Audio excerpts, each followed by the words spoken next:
ভারতের স্বাধীনতা দিবসে মুক্তি পাওয়া শ্রদ্ধা কাপুর ও রাজকুমার রাও জুটির হরর কমেডি ছবি স্ত্রী ২ মাত্র ৩ দিনে প্রায় ২০০ কোটি টাকা আয় করেছে।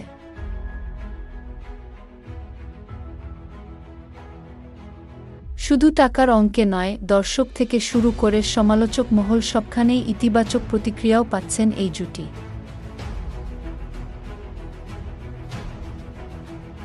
শ্রদ্ধা রাজকুমারের কাছে একেবারে ধর্ষাই হয়েছেন অক্ষয় কুমার, তাপসী পান্নু, জন আব্রাহামের মতো তারকারা।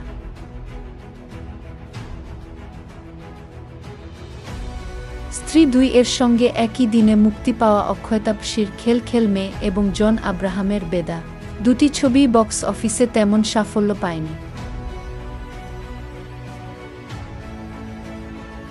এরই মধ্যে শ্রদ্ধা ভক্তদের জন্য এলো আরও বড় সুখবর। শ্রদ্ধাকে এবার দেখা যাবে বলিউডের গ্রিক গড় হৃতিক রোশনের বিপরীতে।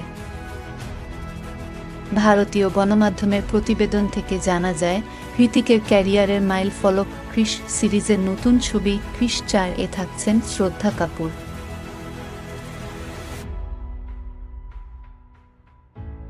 কল্পবিজ্ঞানের এই অ্যাকশন ড্রামায় প্রথমবারের একসঙ্গে কাজ করতে চলেছেন হৃতিক আর শ্রদ্ধা।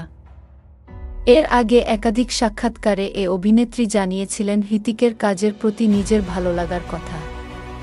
এবার একসঙ্গে কাজ করায় শ্রদ্ধার স্বপ্ন বাস্তবে রূপ নিতে চলেছে। যদিও এই বিষয়ে এখনও পর্যন্ত মুখ খোলেননি শ্রদ্ধা বা ছবির নির্মাতা মহল, তবে জানা যায় ইতোমধ্যেই শ্রদ্ধার সঙ্গে কথাবার্তা চূড়ান্ত হয়ে গিয়েছে। সবকিছু ঠিক থাকলে খুব তাড়াতাড়ি ছবির শুটিং শুরু হবে।